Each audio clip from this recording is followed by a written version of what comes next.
And your brain is the most powerful weapon. I talk about that in one of these chapters. Your brain is the most powerful weapon in the world. Once you put away your phones and your computers and all that shit we have nowadays, yeah, it's great. We're up to date. But your brain is the only thing you have when you're going through depression, when you're going through hard times, when you're going through death, real life shit. You can't Google that shit, man. You're alone. You're alone. You may have a shrink you're going to. You may have a best friend you're going to. But there's 24 hours in a day where you're alone in this brain. And your brain is talking to you in all kind of ways. And it wants to control you and pull you in these different pockets. If you can't control your own brain and your brain controls you, you're fucked. You got to tell your brain where you want to go and how you want to go and how you want to get there. You got to control it. If not, it's over. It's over. And all of that you learned from your own brain. You didn't Google this shit. No. You didn't buy books. It didn't exist. This shit didn't exist. I couldn't even fucking spell Google back then. This shit didn't exist, man. What existed for me was, okay, man, how am I gonna fucking make this work? And all I knew back then was hard work. The only way anything gets accomplished. That's all I heard back in those days. You gotta work hard. You gotta work hard. I'm not getting I can't get this paragraph. I can't remember what the fuck's in this paragraph to pass this test to get in the military. Read it again. Still not getting it. Read it again. But if you're not getting it, write it out. And that's how I started learning.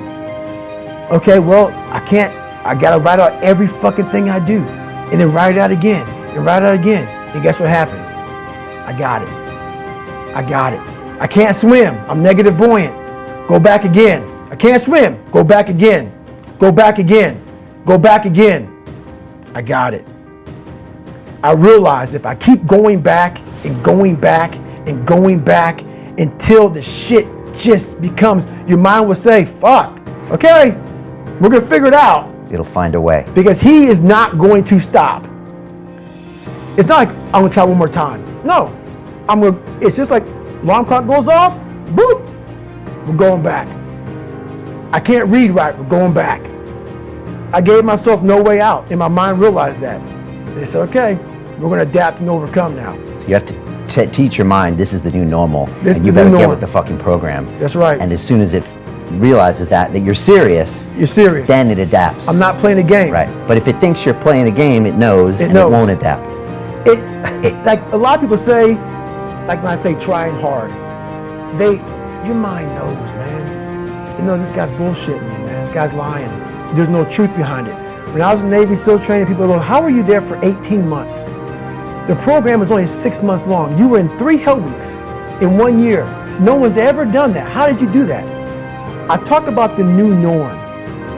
When I lived in a $7 a month place when I was growing up for a short period of time, I loved it. I didn't know any different. That was my norm. Once we moved out of that place, we moved to a $236 a month place. I was like, shit, I never want to go back to that little piece of shit. But if you go back to that $7 a month place and you realize this is where I live, this is all I got, your mind says, roger that, this is home.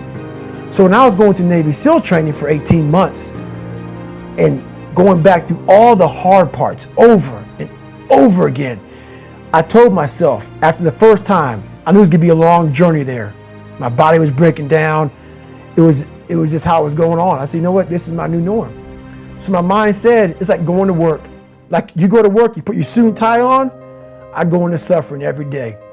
Every day, suffering, being broken, duct taping my feet up, stress fractures, shin splints, being broken. This is my new norm.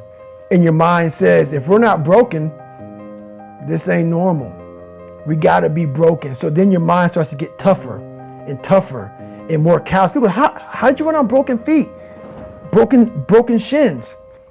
My mind knew this is how we operate. We're in Navy SEAL training. This is what we are. I became hell. And that became my new norm. I gave myself no way out. There was nothing outside these walls of hell. Nothing.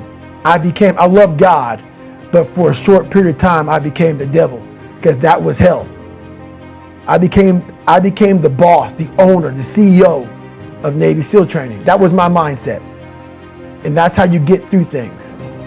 You immerse yourself wherever it is, and you become that. When I was 297 pounds and I was fat as hell trying to be a Navy SEAL, the scariest thing in the world to me, even to this day, was that could have been the rest of my life. I thought then I was trying hard. That's the scariest thing in the world.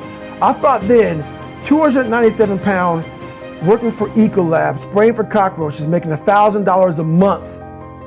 I thought that was me at my 100% potential. Come to find out, a few years later, I wasn't anywhere near that. 106 pounds less, graduate Navy SEAL training, went on to do all these other things. Looking back on that was me trying hard. That's why people gotta understand, what is in us, we have no idea until we start trying hard.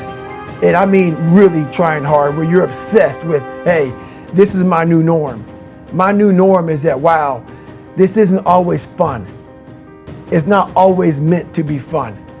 And that's when you know you're trying hard.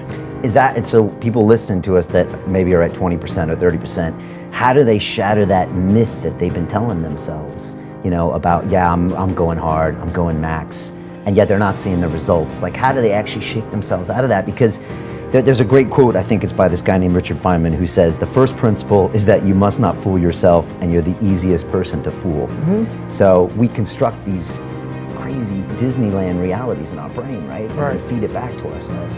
How do you shatter that? Well, your first thing, you're fighting, we all have two people. We all have two people. And I'm not saying you're crazy. We have the easy voice, which is that 20% telling yourself that I'm easy at 90% of my full potential, maybe 100% at that 20%. That's that voice that we all love. That's that very comfortable voice, that's that mommy holding you saying it's going to be okay. Doesn't care how good you are, just loves you. Just loves you no matter how messed up you are in life. That's where you want to be at. So that's that one voice.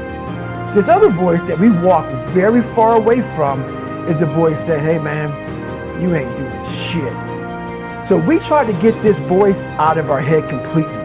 And we live over here in this lane. So what you have to do first is turn up this voice over here. The voice saying things to you that aren't nice. That it's in our head saying, you know what, man, dude, you're not doing shit. You're not and it's not putting yourself down. People take this the wrong way in this new society. I'm not saying to put yourself down. I'm saying listen to the truth. And the truth isn't in the 20%.